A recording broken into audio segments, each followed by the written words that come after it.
I won a trip to the Caribbean in a contest, but my husband Andrew threatened to divorce me if I didn't let him and his mom go instead. He used the trip as leverage to get his way. His mom seemed pleased with his plan. I couldn't let them get away with it. I'm determined to get back at them. My name's Lillian, and I'm 32 years old.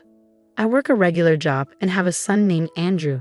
I didn't really date much in college and didn't think much about romance until later. When I turned 30, my parents, worried about me, helped me find someone to marry. Andrew seemed like a good match. He cared a lot about his family, which was important to me too. We got married and everyone was happy for us. It felt like a dream come true. About 6 months into our marriage, I got a bunch of calls from Andrew. He sounded really tired when I called him back. He told me his dad, Alfred, had collapsed at home and was rushed to the hospital. It was shocking news because Alfred had always been healthy. After Alfred passed away, Andrew became very attentive to his mom, who was now alone. He'd visit her every day, take her out for dinner or shopping, and even took time off work to go on a trip with her.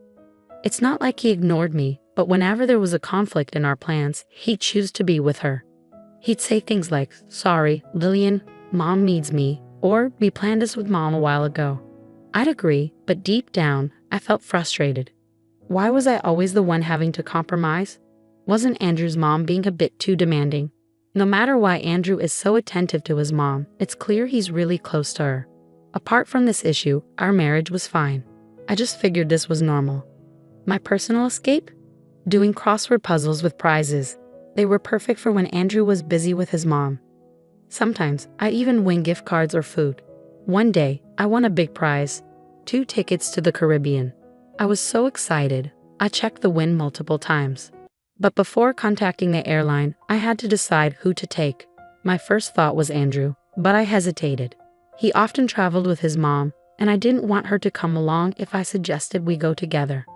After thinking it over, I decided to give the trip to my parents. On my way home, I stopped by my parents' place to share the exciting news. "Mom, guess what? I won tickets to the Caribbean," I exclaimed. Mom's eyes widened with delight. "Wow, that's fantastic. You and Andrew must be thrilled." I hesitated for a moment before replying, "Actually, I want you and Dad to have them." Mom was taken aback.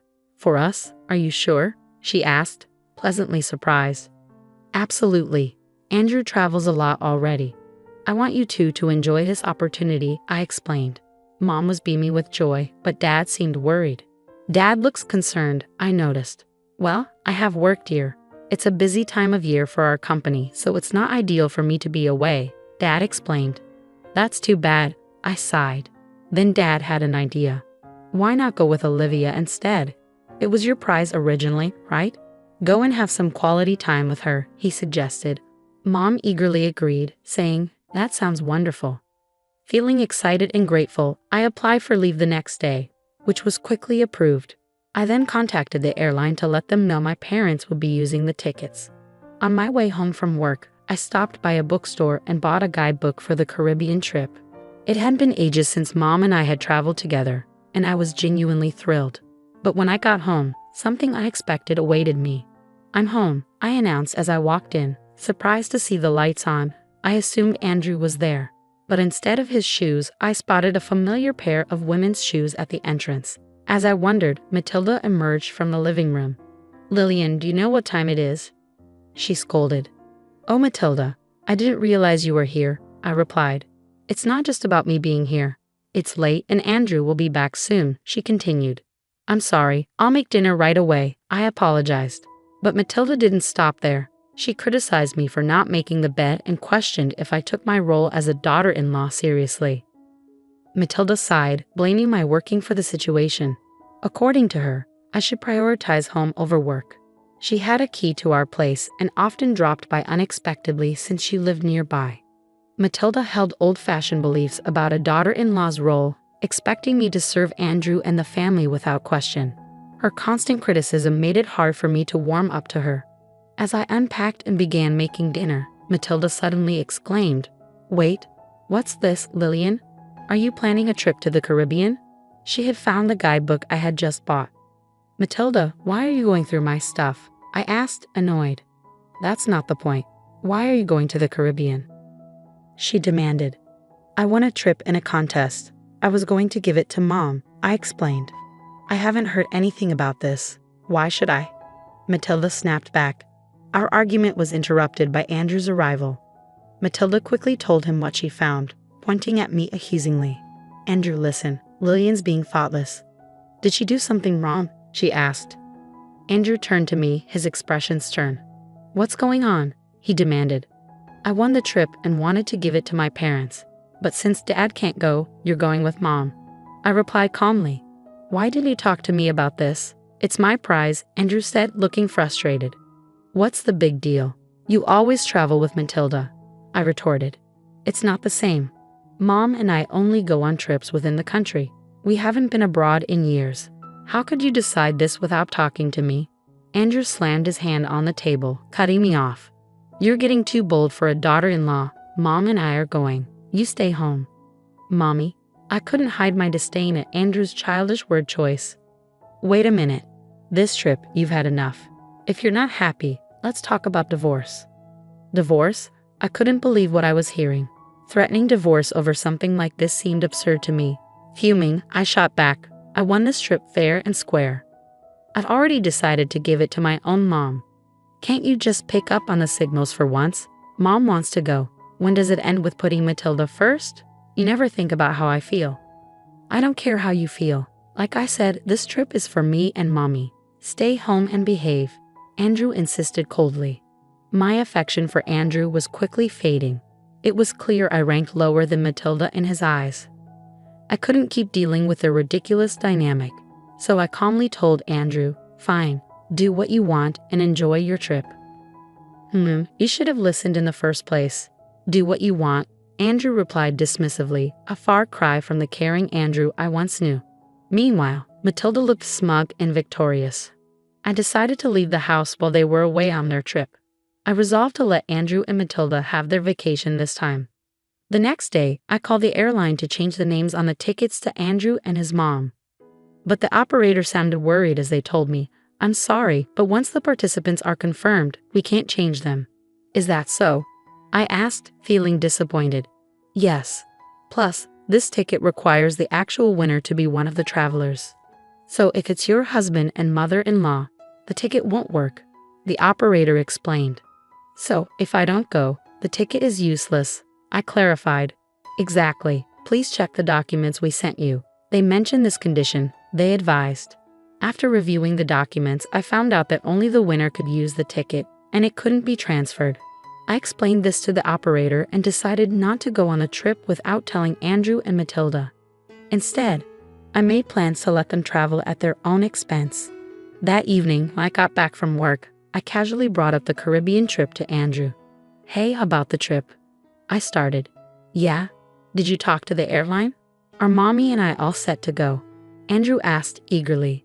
I did call them. Here are the winning documents and the tickets. I only need the tickets.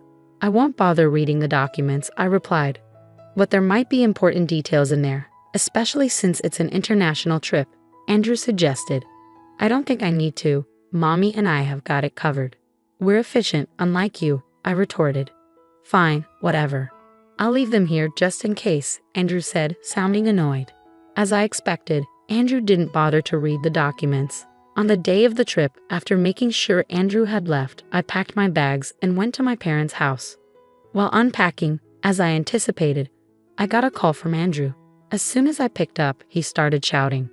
Hey, what's going on? They're saying the ticket can't be used, he exclaimed. That's right.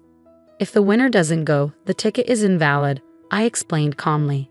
What? Why didn't you tell me this earlier? Andrew demanded. I did tell you, remember? I mentioned it might be a good idea to read the instructions, I reminded him. You mean it was written in those documents you gave me? Andrew asked, sounding frustrated. Exactly. It's your fault for not reading. This is ridiculous. So how are we supposed to get to the Caribbean? Andrew asked, his tone getting more agitated. Well, the operator did mention that if the winner doesn't go, you'd have to pay the full price. I replied matter-of-factly. Clearly caught off guard by the situation, Andrew sounded frantic.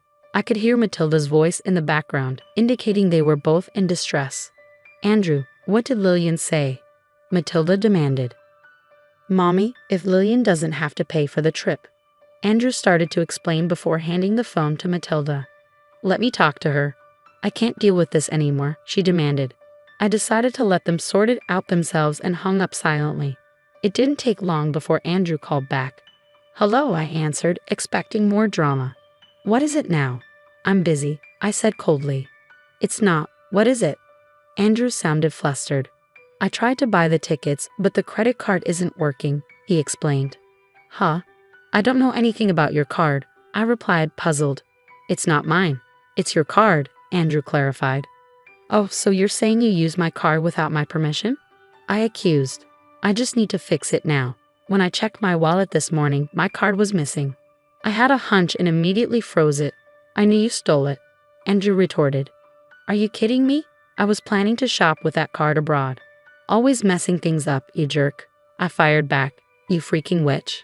Andrew snapped. He showed no remorse for taking the trip or for using my card without permission. This guy always put himself first. Fed up with his behavior, I coldly told him off. A jerk? Who were you calling that after mocking others all the time? You should just go to hell, I exclaimed. What? Who are you talking to like that? Andrew asked, sounding offended. Who do you think? Calling out for mommy is honestly creepy. If you love mommy so much, why don't you two just stay together? I can't handle you, a mama's boy. There's no value in us being married, I declared. Hey, calm down. If you keep this up, we'll divorce, Andrew threatened. Fine by me.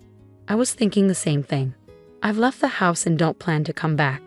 Enjoy your time abroad with your beloved mommy. Hope you both drown in a Caribbean. I shot back before hanging up, feeling both angry and relieved. Furious, I ended the calls and blocked Andrew and his mother. Then, I went to a law firm my dad suggested and started the process of ending my marriage.